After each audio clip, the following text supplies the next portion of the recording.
Rien qu'entre 2010 et 2021, la Hollande a fourni plus de 20 millions d'euros à cette organisation. Donc c'est quand même conséquent et on espère que d'autres pays, à l'exemple de la Hollande, donc va cesser ses financements à cette organisation.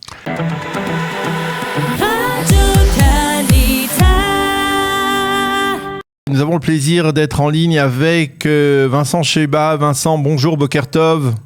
Boker Tov, Daniel. Alors, je rappelle à nos auditeurs que vous êtes le directeur du département francophone de l'organisation NGO Monitor qui effectue un suivi depuis de nombreuses années sur le financement des ONG pro-palestiniennes en particulier, des ONG palestiniennes également, en particulier des financements par différentes institutions internationales, par l'Union européenne.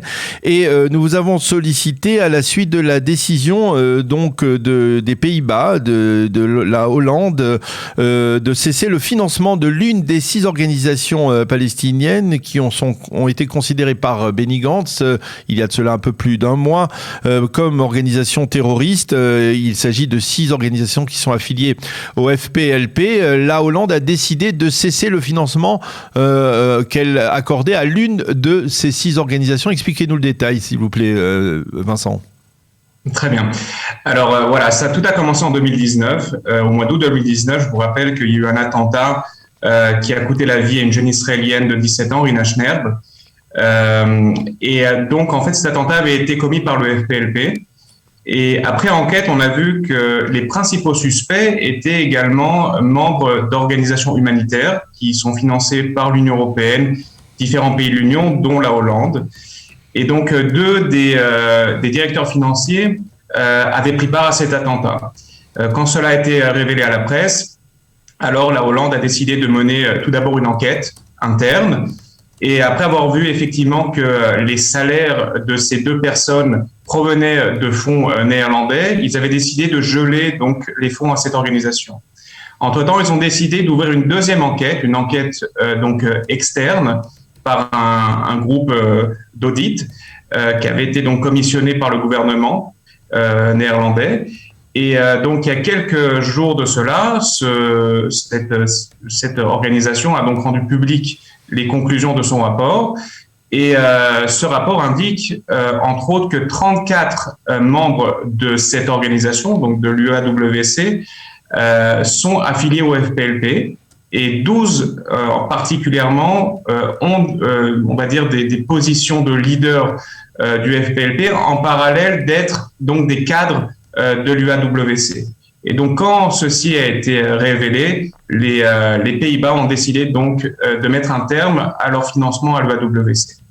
Alors, vous allez nous expliquer, apparemment cette ONG palestinienne, c'est une ONG anodine qui s'occupe d'agriculteurs, de domaines agricoles, et qui ne reflète pas du tout une apparente forme d'activité terroriste, n'est-ce pas ? Alors, probablement, c'est une organisation qui est relativement vieille, puisqu'elle date de 1987. C'est une des principales ONG palestiniennes de développement qui reçoit des dizaines de millions d'euros chaque année pour son budget de la part de différents pays de l'Union européenne, en plus de l'Union européenne. Donc effectivement, c'est une organisation qui est censée s'occuper de développement agricole en Judée-Samarie et à Gaza. Maintenant, on sait depuis des années que cette ONG est affiliée au FPLP. On l'a vu dans nos recherches à NGO Monitor. Ce que le rapport de l'audit conclut, nous, on l'a conclu déjà depuis au moins plus de 2 ans ou 3 ans. On avait déjà découvert à l'époque qu'une vingtaine d'employés de cette organisation étaient en lien avec le FPLP. Donc, selon, on va dire, des standards classiques de lutte contre le financement du terrorisme, cette ONG n'aurait jamais dû recevoir des fonds publics européens. Alors, la question d'abord, elle se pose. Comment finalement l'Union européenne décide, sous quels critères l'Union européenne décide, par exemple, de financer une ONG comme celle-là ? Est-ce que lorsqu'elle finance, elle est au courant de cela, ou alors elle se masque, elle se voile la face, dirons-nous ? Alors, normalement, l'Union européenne ou chaque pays de l'Union doit faire un travail, on va dire, de terrain en amont pour vérifier que ces organisations ne sont pas en lien avec le terrorisme. Et ça, c'est encore une fois des conventions internationales de lutte contre le financement du terrorisme qui les obligent à faire ce travail. Maintenant, encore une fois, pour des raisons politiques peut-être, ou on va dire par peut-être le mauvais boulot de certains certains diplomates ou de certains employés, on va dire de l'Union européenne, de l'argent a quand même été versé à ces organisations depuis des années, alors qu'elles ont été alertées à multiples reprises par le gouvernement israélien, par NGO Monitor ou par d'autres organisations, des liens qui sont vraiment, on va dire, documentés entre ces organisations et le FPLP.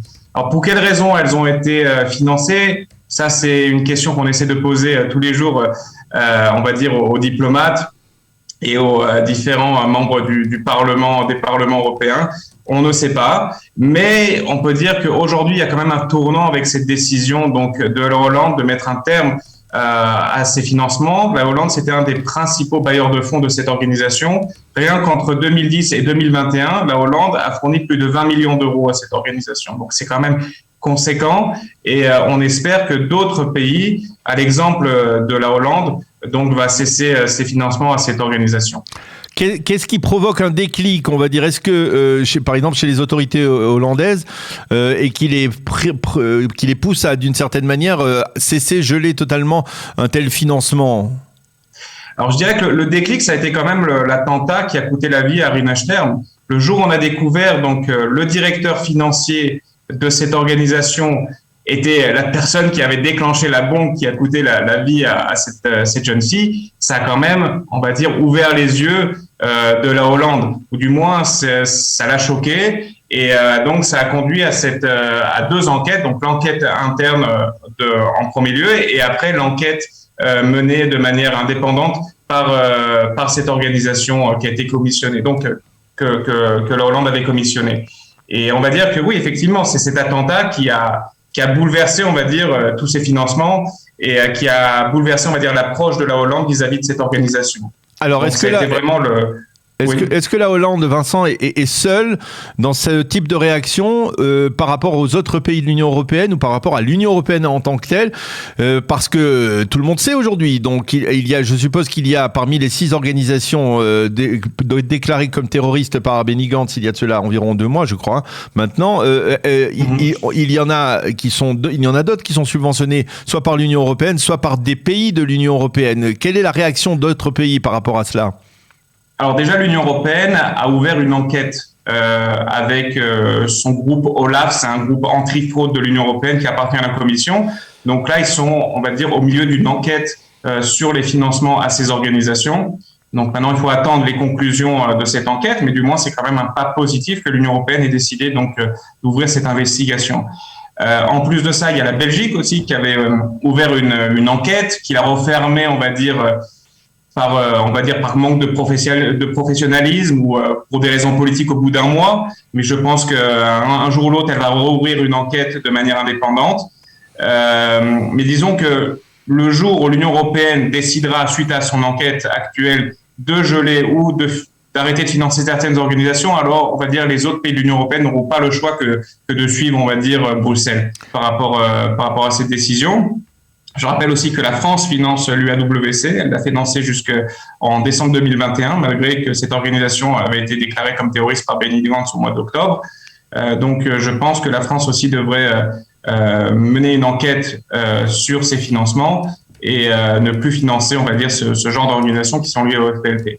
Alors, on avait vu il y a quelques mois de cela, rappelez-moi, le Danemark aussi gelait sa contribution financière à des ONG. Alors, je ne sais pas si c'était exactement lié aussi aux 6 ONG de Benny Gantz ou si c'était lié à des ONG liées à l'OLP ou à l'autorité palestinienne. Mais il y a un véritable réveil, vous le sentez en tout cas, au sein de l'Union européenne, au sein des pays occidentaux de l'Union européenne, dans l'ouest de l'Europe, qui sont plus attentifs à ce genre de financement? Oui, tout à fait, tout à fait. On le voit, comme vous l'avez mentionné, que le Danemark, qui est, on va dire, été un des pionniers dans l'arrêt de ces financements à certaines organisations. Le Danemark, je dois mentionner, qui a déjà en 2018, je crois, introduit des nouvelles clauses contractuelles de financement. pour justement éviter de financer des organisations qui sont liées au terrorisme. Donc, ils se sont vraiment, ils ont été vraiment les pionniers dans ce mouvement.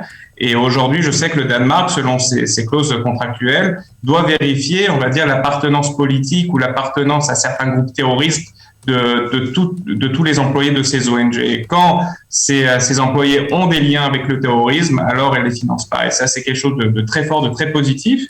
Et encore une fois, je pense qu'on peut adapter ce modèle à l'Union européenne en général. Est-ce qu'il y a aujourd'hui d'autres secteurs d'action que vous menez, vous, à NGO Monitor, pour essayer justement de mobiliser, de confronter, on va dire, certains pays de l'Union européenne face à leurs incohérences? Alors oui, bien sûr, on essaye de donner donc de l'information non seulement aux décideurs politiques, mais aussi aux sénateurs, aux parlementaires, etc., pour justement poser les bonnes questions auprès des ministres qui sont responsables de l'aide au développement.